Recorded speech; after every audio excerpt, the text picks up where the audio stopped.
അവൻ വിളിച്ചതാ. അവന്റെ കൂട്ടുകാരെല്ലാം കൂടെ ചെലവിന് ടൂർ കൊടുക്കണമെന്ന്.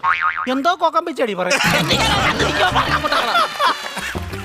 കൂട്ടുകാരെല്ലാം കൂടെ ടൂറിന് പോകുന്ന ചെലവിന് കൊടുക്കണമെന്ന്. കൂട്ടുകാർക്കെല്ലാം കൂടെ ചെലവിന് കൊടുക്കണം. ഞാൻ ഇവിടെ ഉണ്ടാക്കി വെച്ചേക്ക് വേണം. അതല്ലെന്ന് കുഞ്ഞിന് എന്തേലും കൈമണി കൊടുക്കാനെന്ന്. എവിടാ പോന്നെ? എവിടാടാ പോന്നെ? മൂന്നാറാ പോന്നെ. മൂന്നാർ എന്തോ കാണാൻ പോവാ അവൻ.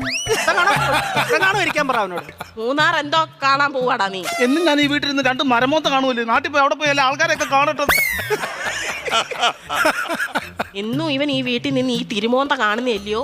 നാട്ടിലെങ്ങനെ പോയി നല്ലൊരു മോന്ത കാണും. അവൻ 2 മോന്തയുടെ കാര്യമാണല്ലോ പറഞ്ഞു. ഒരെണ്ണം ഞാൻ ഇപ്പൊ കട്ട് ചെയ്തു. നീ മിടിക്കുക. ഇടയ്ക്ക് എന്നിട്ടേ അവൻ പറയുന്ന എന്നോടും ഞാൻ പറയുന്ന അവനോടും പറഞ്ഞാൽ മതിയല്ലോ. തീർന്നല്ലോ, പഠിക്കണ്ടല്ലോ, മിടിക്കുക. പൈസ വല്ലതും കൊടുക്കുന്നത് എത്ര രൂപ വേണം ചൈന്? 2500 രൂപ. 2500 എന്തിനാണ് നിനക്ക് നിറങ്ങാൻ പോകുന്നതിന്? 5000 രൂപ വേണം.